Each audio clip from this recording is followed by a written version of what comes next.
Good morning, everyone. Thank you for joining us. This morning's learning is sponsored by Judy and David Marwick in memory of Rabbi Dr. Seymour Spalter, Rav Simcha ben Yitzchak Kalman, whose 40th yahrzeit is the 14th of Kislev. Thank you very much, the Marwicks, for noting it, and should be a schus for his neshama. Okay. Chapter 33, verse 10. Chapter 33, verse 10. Yaakov and Esav finally have an encounter. Yaakov very much wants Esav to keep the offerings, the gifts that he's presented him with, and Esav says, "Listen, I've got everything I need. I don't." Actually, again, the famous thing, Esav says, "I've got a lot." We spoke about this yesterday. Yaakov says, "I've got everything I need." Esav can only say, "I've got a lot." Now Yaakov really pushes him further, that he really, really wants him to take this, and he says to him as follows. Yaakov says, "Al na, please know, if please I found favor in your eyes, take my offering from my hand, because behold, I've seen your face like the appearance of the face of God, the face of a celestial being, and and you've been favorable for me." What in the world does this mean? What is he saying? What is, he wants Esav to take his gift, give him a gift. You're like a god? Is that what he's saying? That sounds pretty heavy. What does he mean? Just what do the words even mean? So we'll start with Rashi, second Rashi on the pasuk. Ki kedai v'hagun lach shetekabel minchasi al asher ra'isi ponecha v'hein chashuvin li So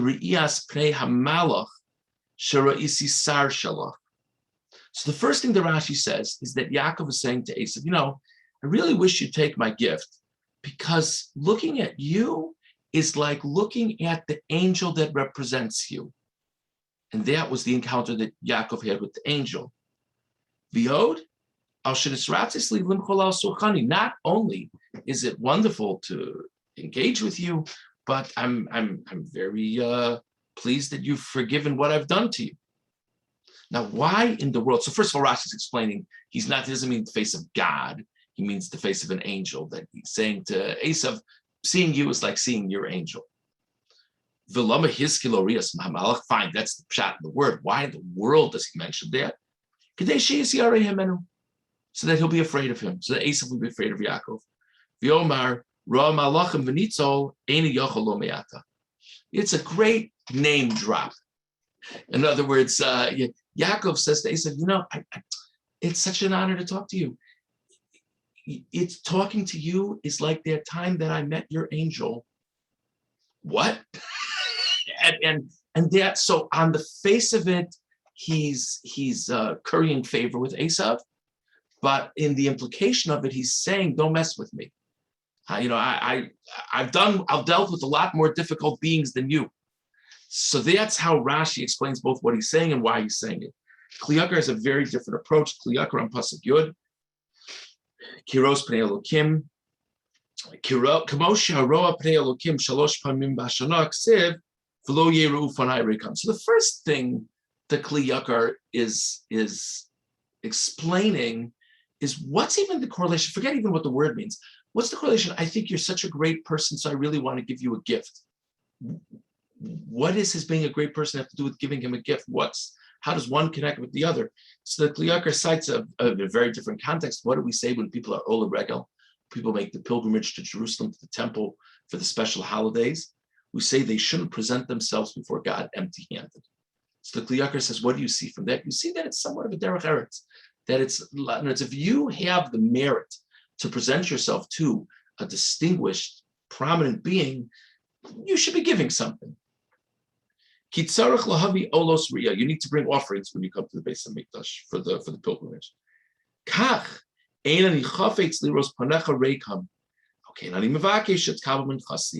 So the Kli Yakar says, so that's where Yaakov is coming from. He thinks it's a chutzpah to stand before such a dignified person as just Esav and not have anything to present. What's he really saying, says the Kli Yakar? he's admitting that the blessings are not his, are not Yaakov's. What did Yitzchak say to me? Yitzchak said to me that I should be a master over my brother, but you're the master. V'chol gvir v'sar nikra Elohim. K'vashakasov re'enes aticha Elohim lefaro. Okay, him shiros panav kirias pnei Elohim. When God tells Moshe that, it's going to work just fine with Paro, and it's working just fine with Paro, he says, behold, I've made you an Elohim on Paro. What does that mean?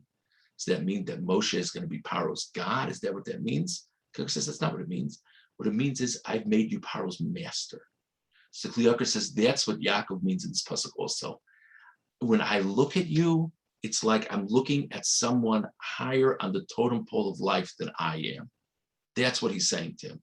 And that's his way of saying, clearly the brachos have not manifested themselves with me anyway.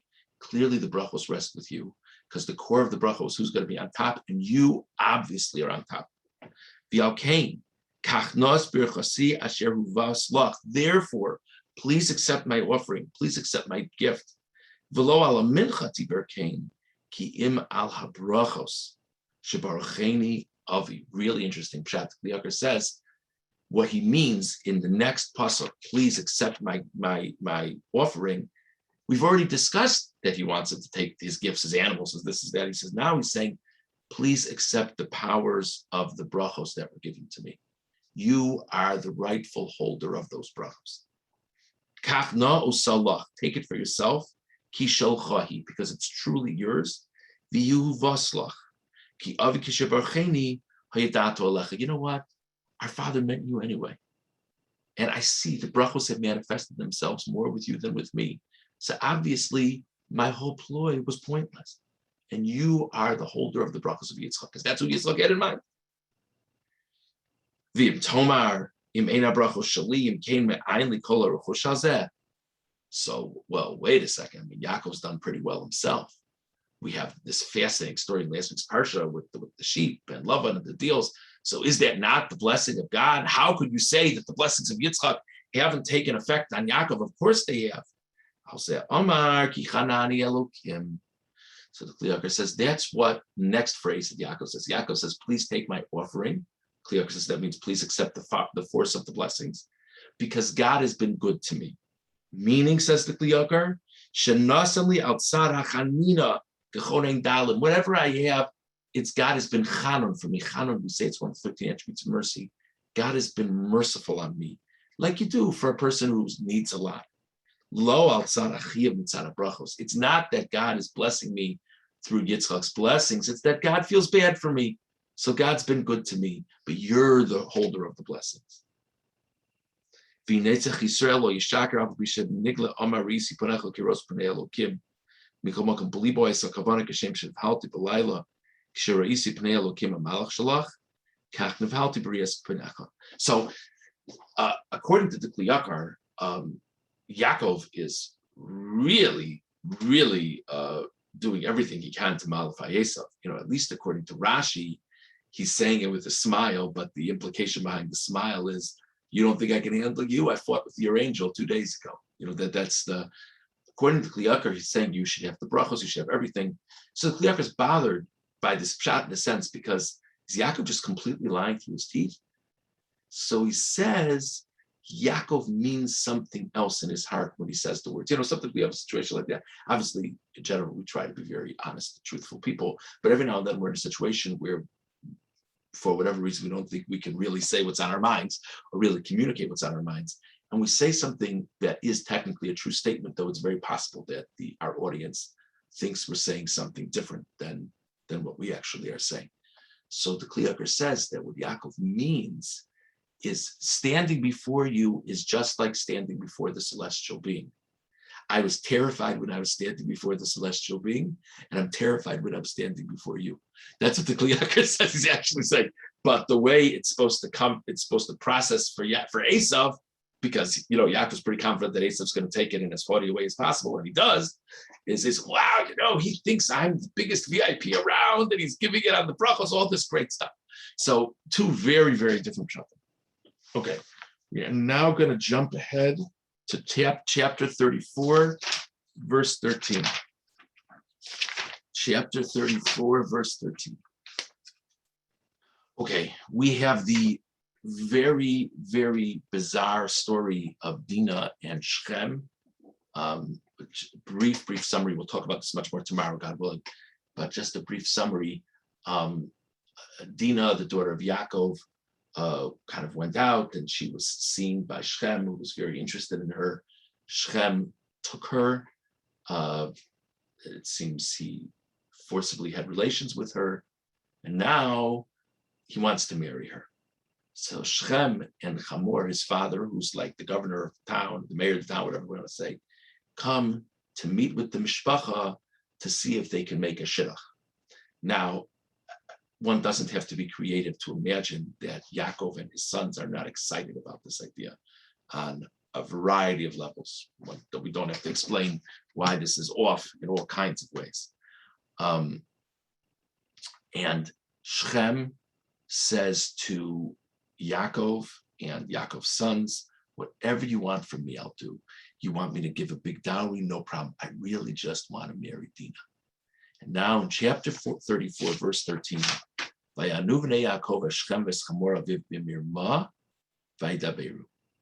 sons of Yaakov, it's very interesting. Yaakov does not speak here. It's his sons who are speaking. His sons take the lead. They speak b'mirma. B'mirma, let's translate that as cunning. And they said as follows, and they spoke to the person, Asher Timeas Dinah Hosam, to the one who defiled Dinah, their sister. If I remember correctly, Rashi says over here that this is explaining why they spoke in a misleading way, because you have to know who you're dealing with. Vayamru Aleichem, and they say, Lo nuchal asos hadavar hazeh, lo aseh sisach hoseinu lish asher lo orla, ki cherpa hi lanu. Nah, can't make a shidduch for our sister, our daughter, with a man who hasn't had a bris. You have to have a bris. 15 this is going to be what's acceptable. We've got a great idea. Why don't all the men of your city have a bris? And then we'll make all kinds of shidduchim. It won't just be between Shechem and Dinah. We'll have a regular marriage party. It'll be great. But if you don't, we're walking. There's nothing to talk about. They bought it. They did it. And they convinced their citizenry to do it. And then 3 days later, Shimon and Levi come, and basically they kill all the men of the town, because that's 3 days after their bris. Obviously they're not up to defending themselves. And that's their response. Yaakov is very upset with Shimon and Levi. Verse 30. Vayomer Yaakov el Shimon ve'Levi achartem osi. Yaakov says to Shimon and Levi, you've sullied me. I'm going to have all these problems now. What did you do? Yaakov takes Shimon and Levi to task on his deathbed about this. So we'll just ask a few questions today, and hopefully we'll figure it all out tomorrow. Question number one, why is Yaakov angry at them? Anybody who knows the approach of the Jewish people knows that this was all a scam. So he sat there. He sat there when they said the whole thing about a bris. If he thought it was a bad idea, he should have cut them off and said, no, they're not speaking on my behalf. He didn't. He accepted it. Secondly, it doesn't say that it was only Shimon and Levi saying that. The implication is the brothers in general. So why is he only angry at Shimon and Levi? Thirdly, was it completely wrong to kill them? If it wasn't completely wrong, what in the world is the justification? They didn't only kill Shechem and Hamor, they killed all the men of the town. So, was the whole thing wrong from A to Z? Was only part of it wrong? Did they have any justifiable rationale? So there's a lot to talk about, and stay tuned. So we discussed today the Rashi and the Kli Yakar regarding what Yaakov means when he says to Esav, seeing you is like seeing a godly being. And we began talking about the story of Dinah and Shechem.